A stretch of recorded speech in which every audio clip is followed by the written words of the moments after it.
Every city has a power structure. New York has the boroughs, Los Angeles has its neighborhoods. But in Atlanta has its zones. Every zone found a face, a crew, a movement, a family. Some built legacies, some built empires, and some went to war. These organizations shaped the sound, the culture, the future of Atlanta hip-hop. 5 different movements, 5 different identities, 1 city. YSL, 4PF, Slaughter Gang, YFN, and FamGoon. This is the story of the 5 families of New Atlanta. Let me say that I swear on the souls of my grandchildren that I will not be the one to break the peace we've made here today. Before you can understand the 5 families of Atlanta, we first must understand the rules of the game. Because this isn't about blood, it's about loyalty, it's about organization, it's about influence. When it comes to the mafia, every family follows the same basic structure. At the very top, sat the boss, the leader, the face of the family, one who made all the final decisions. Underneath him is the underboss, second in command, the person that is trusted to keep everything running. Then, the boss's trusted advisor, the person he leaned on before making big decisions, the voice of reason, the strategist. Below them were the captains, each responsible for leading their own crew, making sure the boss' vision reached every level of the family. Then came the soldiers, the backbone of the family, the people who carried out the family's business and protected the reputation. And finally, the associates, people who connected to the family, building relationships, earning trust, and trying to prove they belong. No matter what family you looked at, the blueprint was still the same. Leadership, loyalty, structure, trust, influence. Take away any of those things and the family falls apart. Especially in these streets, like, it's just certain shit we just can't do to each other. You smell me? Especially Honorable, man. He number 5 families in Atlanta. And we the heads of the 5 families. You got the 4PL family. Y'all say can't be fucked with. You got 21 family, Slaughter Gang. You got Lucci YFN family. You got the YSL family. And you got, you know, the mob. You smell me? Like, it ain't nothing but a couple of families in Atlanta. And like, bro, it's just certain shit we can't do as men that sit at that table. No family starts as a family. Every family starts with one person, an idea, a small circle willing to believe in it. Some circles stayed small, others grew into movements, and a select few became something much bigger. Over time, those movements would shape Atlanta streets, its music, and eventually the culture. 5 different leaders, 5 different organizations, 5 different stories. Together, they became known as the 5 families of Atlanta. These were their stories. YSL for life, bitch. Hey! Did a lot of shit just to live this here life. Your mom and everything else. Every family has a leader. For YSL, that leader was Young Thug. What started as a small circle in Atlanta eventually became one of the most recognizable organizations in modern hip-hop. Before YSL became a household name, it was just a small circle built around Jeffrey Williams, better known as Young Thug. But this wasn't just another rap crew. Around Atlanta, YSL became a lifestyle, a brotherhood, and to many, a family. Thug wasn't simply the biggest artist. He was the one everyone looked to, the person who opened the doors, brought people into the fold, and helped YSL from a neighborhood movement into one of the most influential organizations in hip-hop. As the family grew, so did the reach. New faces joined, careers were launched, loyalty was formed, and the name YSL became bigger than only one person. But every family eventually faced tests. And when the RICO case arrived, the loyalty that helped build YSL would be tested in ways nobody saw coming. If Young Thug was the boss, then to a lot of people in Atlanta, Gunna looked like the second in command. It wasn't just an artist on the roster, he was constantly by Thug's side, became one of YSL's biggest faces, and for years represented the future of the organization. As YSL influence grew, so did Gunna's. He became one of the family's most trusted public figures, helping carry the YSL name from Atlanta to the top of the charts. But when the pressure hit, Gunna's place inside the family became the most debated story to come out of YSL. To some, he always be the prodigy of Young Thug. To others, he'll always be remembered what happened after the arrest. Before YSL became an empire, Lil Duke was already there. He wasn't the biggest name in the family, but he was one of the oldest and most trusted. Duke came up beside Young Thug. He stayed close through the years. He helped represent YSL before the organization was known around the world. Every family needs somebody who remembers what it looked like before the money, fame, and pressure. For YSL, Lil Duke was one of those people. He wasn't the prodigy, he was the day one lieutenant. And if there was one lieutenant who embodied YSL's street reputation, it was Yak Gotti. Unlike some members who became known through music, Yak Gotti's name carried weight long before the courtroom. He was one of Young Thug's closest associates and remained a constant presence around YSL as the organization continued to grow. When the RICO indictment was announced, Yak Gotti didn't take a deal or disappear from the spotlight. He stayed in the fight, becoming one of the central defendants as the case played out over months in Fulton County courtrooms. Whether people saw him as an artist, loyal friend, or one of YSL's most respected figures, one thing is clear: Yak Gotti was a part of the family's inner circle. And then there was Funk. Unlike everyone else, his connection to Young Thug went beyond YSL. He was actually blood. As Young Thug's older brother, Funk represented just how closely personal relationships and organizations had become intertwined. His name, appearing in the RICO case, reinforced the idea that YSL wasn't simply built on music. It was built on long relationships. For better or worse, the case would put this family ties under a microscope. Rounding out the inner circle was DK. He wasn't the most recognizable face to the public, but inside YSL, his name consistently surfaced alongside some of the organization's closest members. While others built careers in front of the camera, DK largely stayed behind the scene, making him one of the lesser-known figures connected to the family. When prosecutors unveiled the RICO case, his name became part of the larger story, reinforcing how wide the YSL network had become. Not every lieutenant wanted the spotlight. Some simply stayed close to the people at the top. Every organization depends on more than just leadership.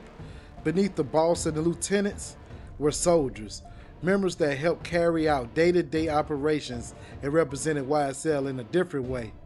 Many weren't household names until the RICO case.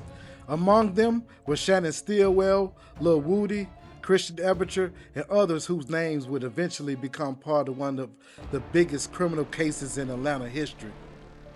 Then there were associates. These are the people that was connected to YSL through friendship, music, business, and long-standing relationships. Some had been around since the beginning, others crossed paths as the family grew. Names like YSL Mundo, Lil Keed, Strick, Slime Life Shawty, Lil Got It, and Schoolie all played different roles in the YSL story, even if they weren't part of the core leadership during the events that followed. Together, they formed what many saw as one of Atlanta's most influential organizations. Every member had a role. Every relationship mattered. But before long, prosecutors would begin piecing together a very different version of that family. And the investigation that followed would change YSL forever. Yeah. Shout out to whole Oakland City, man. You know what I'm saying? Whole 4 p.m. You know what I'm saying? I put that. Having a Merry Christmas. You having a Merry Christmas? Having a good Merry Christmas. Ooh, you go, boy. Merry You Christmas. going for a Merry Christmas. Every family has that person who sets the standards. For 4PF, that person is Lil Baby. Long before the platinum records, sold out arenas, and billions of streams, Dominique was known for something else entirely. Raised in Oakland City, he was buzzing way before the world knew his name. Jail didn't just interrupt his future, it helped define it.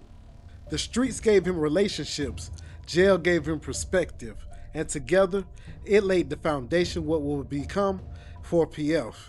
3 kids, dad's not around, that's usually pretty tough. Definitely. We used to be getting put out, all that old type of shit. Come home from school, evicted, all that old type of shit. Okay. Dad went in jail first time, 12. Oh, you went to jail at 12? Yeah. So that was juvie at that point? Exactly. Been down here ever since. Then I caught so many cases in a period of time from like 17, 18, before I turned 19, that's what did it. My lawyer, he trying to make me take 2 years, but I hired a new lawyer. New lawyer got me a program for 6 months, supposedly 6 months. Long story short, program was gonna end up me doing like a year with the program. So when I got to the program, that shit was some bullshit, you know what I'm saying? Like straight bullshit, like button on the program, whatever, and just took the 2 years. Yeah, it was like a zero tolerance program, you know what I'm saying? Like for nothing. So I got in a tour fight, you know what I'm saying? And that sent me back. Okay, you got into a fight with a white dude? Exactly. Was it like a racist thing? Was it like whites and blacks kind of clicked up in there? How you know that? That's just how prison is most times. I'm telling you, how you know I got into it with a white dude though? Crazy though. But he tried to hit me with a lock on the belt though. You know what I'm saying? And just okay. Went for now. And then all hell broke loose after that. Exactly. Like I'm really from Atlanta. You know what I'm saying? So it's so many niggas from Atlanta in prison. You know what I'm saying? Like everywhere I went, I knew somebody. Okay. So what was the penitentiary like? Shit, that shit I ain't talking nothing. You know what I'm saying? Bunch of bullshit. But you actually had friends in there? Yeah, I got like close friends, like cousins, and like, you know what I'm saying? In the same prison I was at. Lil Baby came home from prison, he returned with a different way of thinking. The idea of 4 pockets full was born behind prison walls. It became more than just a phrase. Baby turned into a family, built on loyalty, trust, and making sure that people around him was eating. 4PF quickly grew from a neighborhood circle into Atlanta's most recognizable organization. Every family has people the boss can depend on. For 4PF, one of those names was J-Shot. Unlike artists who would later join the movement, J-Shot has been connected with Lil Baby, and it goes back to the early days, long before 4PF became a national recognized brand. Over the years, his name has been tied to investigations involving the rival gang, OMF. Those investigations connected him to Lil Baby, and that put 4PF's name on Atlanta police radar. Along the way, more names became attached to the family, some through the streets, others through music. One of those soldiers was Big Mark. While Lil Baby was building 4PF, Big Mark was one of those names connected to the streets. He wasn't known for making music or chasing spotlight. He was known for being a part of the family. His life was eventually cut short, but his name remains a part of 4PF's story. While the streets built 4PF, music introduced it to the world. As the label began to take shape, new artists started to carry the name. Lil Marlo became one of the earliest faces associated with 4PF, followed by artists like Rollo Rodriguez and later 42 Doug. What started in Oakland City is now reaching listeners across the country. But like YSL, 4PF was built on loyalty, relationships, and shared vision. But no empire is built without problems. Success brings attention, attention brings pressure, and before long, 4PF would find itself dealing with challenges that reach far beyond music. But that's a story for another day. Slaughter gang shit, murder gang shit, slaughter gang shit, murder gang shit. And we on that crazy, man. We on that sick side. Understand? Know that nigga know what police stand for? Please don't enter, you probably don't X. For real, you don't know what they stand for. If YSL ruled one side of Atlanta and 4PF built their name on another, East Atlanta had its own family. That family was known by two names, Slaughter Gang and 4L. Unlike the organizations we've talked about so far, this wasn't just one crew. It was a network of people connected by the same neighborhoods, same relationships, and same history. At the center of it is 21 Savage. I grew up on the east side, Glenwood, Decatur, you know what I'm saying? East Atlanta, Boulder Crest, motherfucking. But I done stayed on Boulevard, I done stayed on Simpson, you know what I'm saying? I done grew up in the whole Atlanta, really.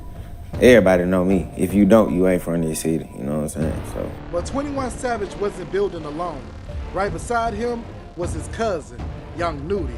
The 4L, that 4L shit, that shit for life, you feel me? That shit really like some family shit, like everything for life. And you throw that 4L like this shit for life, man. For real, like I'm zone 6 for life. I'm Bermuda for life. Like I ain't switching up on none of my buddies. I don't give a fuck how much money I get. PDE, man, that's some music shit. That's like a record label type shit. That's some shit. Me and my family, we done started. We building our own shit. I ain't trying to sign nobody. That's just what's going on. What does it stand for? Oh shit. Stand for a lot of things. 34, you know, that's Gresham. That's a neighborhood, that Gresham Road, you know. Side 34, Gresham Road, you know. All that shit, 32, Boulder Crest, Zone 6, 74, Flat Show. You know, the Bermuda, that way, all that shit. 21. Oh, man, you know, that Glenwood, man, you know. That's some neighborhood shit, you feel me? Like, that's shit, man. I mean, my cousins, they childhood shit, you know. I'm part of that family, too. But you know how that shit go. That's just some neighborhood family shit. Shout out to 21, shout out to the whole gang. PDE grew into one of the most respected movements out of East Atlanta. While 21 Savage helped establish Slaughter Gang, Nudie was building Paradise East at the same time. Together, those two circles helped define what 4L would become.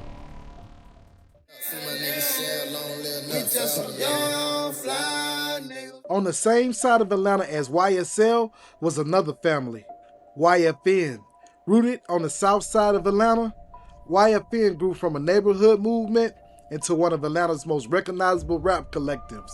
At the center of it, YFN Lucci. I came up in a park called Summerhill. It's by the Atlanta Braves Stadium. And, you know, basically it's like, you know, it's like the hood. It's a community. It's not apartments. It's a community. Like, it's a big community. And basically we just, you know, kids who didn't have it all, but we grew up wanting more. And, you know, I wanted the way out. I wanted to make it out. Unlike some of the other movements we talked about, YFN wasn't built around one person. It was a collection of crews, affiliations, ABG, Sex, Money, Murder, and a blood-connected circle throughout Atlanta South Side. YFN Lucci, he became the movement's most recognizable face, bringing the YFN name to a national audience. Along the way, he was closely associated with well-known figures like Big Nut, Shell Kell, names that carry weight both in the streets and within the movement. At first, there was respect between YSL and YFN. They shared the same city, the same culture, and in some cases, even the same affiliations. But as both sides grew, so did the tension. Before long, respect gave way to rivalry, a rivalry that would become one of the most significant conflicts in Atlanta rap history. But while we put that on hold, another family was making a name for itself, FamGoon.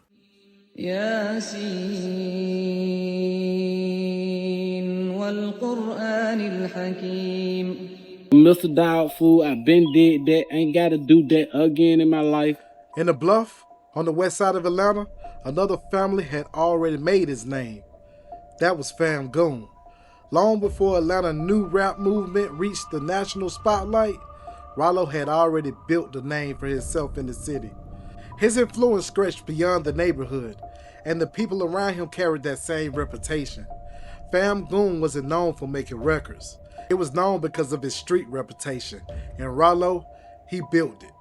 By the time the rest of Atlanta started paying attention, FamGoon had already become a force. And you didn't have to know his music to know their name. These are the 5 families of Atlanta, the movements that helped shape a generation, the names that changed the city's rap scene forever. But this isn't the end of the story. This is only chapter 1, the introduction. Because next, we're diving into alliances, betrayals, and the wars that changed everything.